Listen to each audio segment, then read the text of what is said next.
Hello students, स्वागत है आपका अपने यूट्यूब चैनल हिंदी डेस्टिनेशन में। बच्चों, आज का वीडियो शुरू करने से पहले मैं आपके साथ एक बात साझा करना चाहती हूँ कि आजकल प्रतियोगी परीक्षाओं में जो प्रश्न पूछे जा रहे हैं, पहली बात तो वो सीधे सीधे नहीं पूछे जा रहे। उसमें आपको जो चारों ऑप्शन दिए हैं उनमें आपको तुलना और समानता देखनी होती है, और ये काम कब होगा? अगर आपने उस टॉपिक को गहराई से पढ़ा होगा। दूसरा, प्रश्न में एक शब्द से संबंधित प्रश्न नहीं है, वहाँ पर आपसे 2 या 3 चीज़ें भी पूछी जा सकती है, जैसे संधि और समास साथ में पूछ लिया जा सकता है, उपसर्ग और प्रत्यय और मूल शब्द ये एक साथ पूछे जा सकते हैं। तो इन सब के लिए आपको बहुत अच्छे से मन लगा के पढ़ाई करनी है, सोच समझ के तैयारी करनी है। इससे पहले भी मैंने 4 वीडियो बना दिए हैं जिसमें 100 वाक्य मैंने ऐसे ले लिए हैं जो निश्चित रूप से आपके लिए सहायक होंगे। अब देखिए, प्रश्न है कृत प्रत्यय से बना शब्द नहीं है। 4 शब्द दिए हैं, हंसाई, लड़ाई, नेतृत्व और दौड़। पहले देख लेते हैं कृत क्या होता है। वो प्रत्यय जो क्रिया में लगते हैं। तो हंसाई में हंसना क्रिया है, लड़ाई में लड़ना क्रिया है और दौड़ में दौड़ना क्रिया है। एक शब्द बच गया नेतृत्व। तो इसमें मूल शब्द क्या है? नेता, जो कि क्रिया नहीं है। तो हमारा उत्तर हो गया नेतृत्व।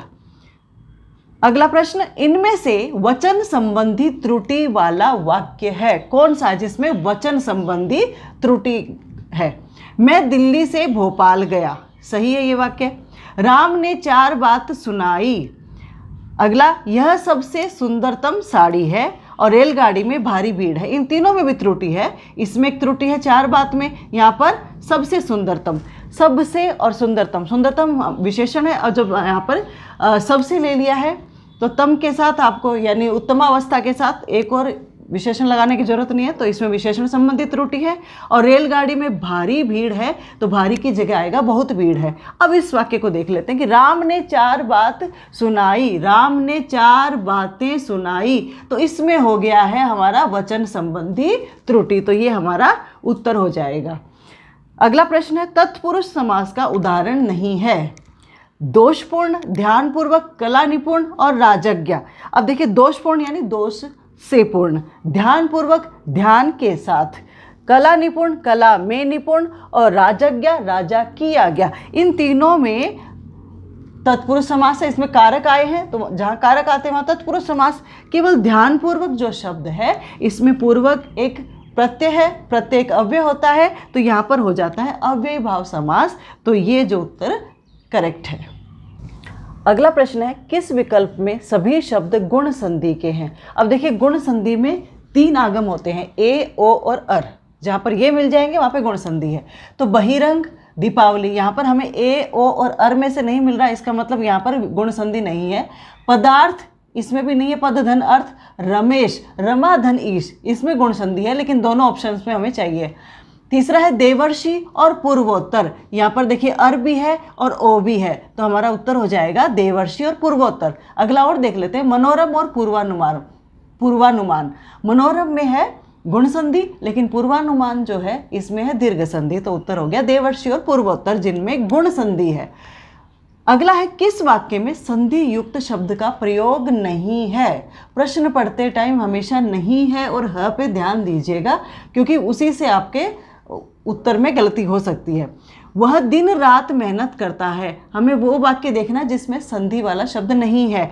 तो वह दिन रात मेहनत करता है, इसमें मेरे को कहीं संधि नहीं दिख रही है। और वाक्य भी देख लेते हैं। प्रत्येक बच्चा पढ़ेगा, यहाँ पे प्रत्येक शब्द में संधि होगी, प्रतिधन एक गुण संधि है। विद्यालय में वार्षिकोत्सव मनाया गया, इसमें भी गुण संधि वाला एक शब्द आ गया। और विमित ने उत्कृष्ट प्रदर्शन किया, तो यहाँ पे उत्कृष्ट शब्द भी आ गया जिसमें उत्धन कृष्ट संधि हो गई है। तो हमारा उत्तर हो गया पहला, वह दिन रात मेहनत करता है। अगला प्रश्न है किस विकल्प में सभी तद्धित प्रत्यय के शब्द हैं? तद्धित प्रत्यय मीन्स जो प्रत्यय संज्ञा, सर्वनाम या विशेषण के पीछे लगते हैं। चालू और सिंचाई, इसमें चालू में चल क्रिया है, सिंचाई में सिंच क्रिया है, तो ये कृत प्रत्यय के हो गए। और मिलान, समानांतर, तो मिलान में मिल धातु है और समानांतर जो शब्द है वो तद्धित प्रत्यय से बना है। अलगाव और भाषिक, देखिए अलगाव मीन्स अलग और भाषिक मतलब भाषा, तो अलग और भाषा में प्रत्यय जुड़ने से ये बने हैं। तो हमारा उत्तर हो गया तीसरा ऑप्शन, अलगाव और भाषिक। तैराक और नौकरानी, इसमें तैर क्रिया है और नौकरानी में नौकर शब्द है, तो ये यहाँ पर कृत प्रत्यय है और ये तद्धित प्रत्यय है। उत्तर हो गया अलगाव और भाषिक। अंगुली का पर्यायवाची नहीं है, शकपुरी, दिधिति और अंगुलिक। अब ये दोनों जो है अंगुली के पर्यायवाची हैं। एक उंगली शब्द भी आ जाएगा तो वो भी इसी का पर्यायवाची होगा।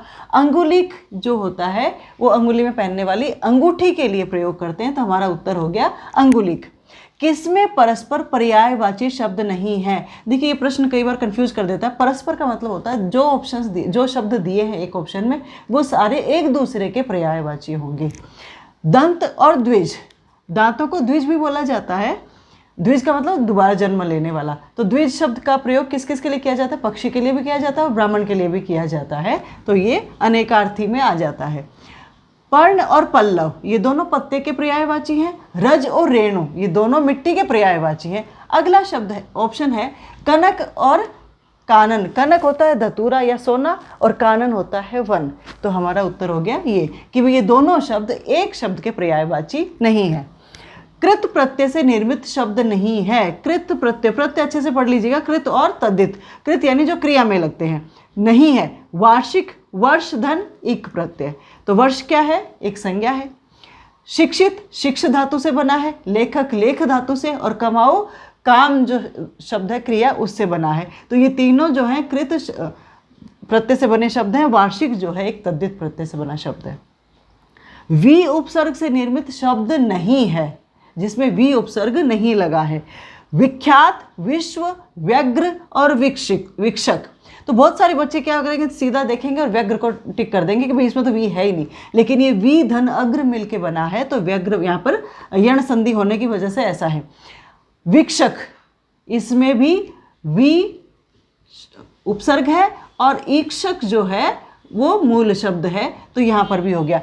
विख्यात में दिख ही रहा है। विश्व जो शब्द है ये पूरा मूल शब्द है, इसमें कोई भी उपसर्ग नहीं है, तो हमारा उत्तर हो जाता है विश्व। कही हुई बात को बार बार कहना, इस वाक्यांश के लिए एक शब्द। कई होते हैं ना जो बार बार बात को रिपीट करते रहते हैं। पूर्वग्रह, पिष्ट पेषण, वाचाल और बहुभाषी। तो पूर्वग्रह यानी पहले से ही अपने दिमाग में सोच के रखना कि हाँ ये चीज़ ऐसी है, उसको बोला जाता है। पिष्ट पेषण, पिष्ट मतलब जो पीसा हुआ है, पेषण मतलब पेसना, कोई चीज़ पहले से पीसी हुई है उसको बार बार पीसना। वाचाल जो ज़्यादा बोलता है। बहुभाषी जो बहुत सारी भाषाएं बोलता है। तो क्या होगा? पिष्ट पेषण यानी जो बात को बार बार, सेम बात को बार बार बोले उसे वहाँ पर होगा पिष्ट पेषण। अगला प्रश्न है, किस वाक्य में सार्थक शब्द का प्रयोग है, सही प्रयोग है? यानी वाक्यांश के लिए जो शब्द दिया वो सही है। दूसरों के हित की इच्छा, दूसरों के हित की इच्छा को क्या बोलते हैं? हितैषणा। तो ये सही हो गया। जहाँ धरती और आकाश मिलते हैं उसे क्या बोला जाता है? क्षितिज बोला जाता है, तो अंतरिक्ष यहाँ पर गलत हो गया है। बिना किसी प्रयास के उसे बोला जाता है अनायास, और यहाँ पे भरसक दिया है, तो ये भी हमारा उत्तर नहीं होगा। जिसे बुलाया गया हो, अनाहूत। अनाहूत होता है जिसे बुलाया नहीं गया हो, तो हमारा उत्तर हो जाता है ऑप्शन 1। मणि और मणि शब्द युग्म का सही अर्थ, चमक और शराब, यानी आपको इन दोनों के जो अर्थ है वो यहाँ पर देखने हैं। आधार और कीमत, रत्न और सर्प। देखिए मणि एक रत्न है, एक नग है जो चमकता है, और वो जिसके पास होता है उसको मणि बोला जाता है, तो ऑप्शन 3। किस विकल्प के शब्द परस्पर विलोम नहीं है? साम्य, वैषम्य, ये एकदम समानता और विषमता, ये एकदम सही है। सापेक्ष और निरपेक्ष, ये भी सही है। ऋत और अनृत, ऋत होता है सीधा, अनृत होता है झूठा, तो ये भी हमारा सही है। श्लाघनीय, प्रशंसनीय। अब ये देखिए दोनों शब्दों का एक ही मतलब है, ये सारे विलोम शब्द थे, ये जो है वो एक ही शब्द। श्लाघनीय क्या होता है? श्लाघा मतलब प्रशंसा, तो जो प्रशंसनीय है वही श्लाघनीय है, तो सही उत्तर होगा आपका ऑप्शन 4। शुद्ध वर्तनी वाला वाक्य चुनिए। आज दही नहीं जमा, सड़क पर भारी भड़कम भीड़ है, आपने ही तो मुझको कहा था, और आखिरी है उन्हें सादर पूर्वक ले जाइए। अब देखिए आज दही नहीं जमा, ये वाक्य एकदम शुद्ध है। हो सकता है आपको ये लग रहा हो कि आज दही नहीं जमी ये होगा, लेकिन ये पुल्लिंग शब्द है, तो ये हमारा उत्तर हो जाता है। बाकी शब्दों को भी बाकी वाक्यों को भी देख लेते हैं क्या गलती है। सड़क पर भारी भरकम भीड़ है, तो यहाँ पे भारी भरकम नहीं आएगा, यहाँ पे बहुत आएगा।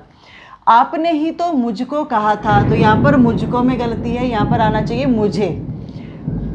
उन्हें सादर पूर्वक ले जाइए। यहाँ पर देखिए या तो सादर शब्द आएगा या फिर आदर पूर्वक आएगा, ये शब्द इस तरह से नहीं आएगा, तो ये भी अशुद्ध वाक्य है, पहला वाक्य हमारा शुद्ध है। तो ये थे आज के हमारे प्रश्न। देखो बच्चों, मैं बहुत मेहनत करके पुराने पेपर्स देख देख के वहाँ से आपके लिए प्रश्न लेकर आती हूँ। अगर अच्छे लगे तो जो तैयारी कर रहे हैं उन दोस्तों के साथ शेयर कीजिए, और वीडियो में लास्ट तक बने रहने के लिए बहुत बहुत धन्यवाद।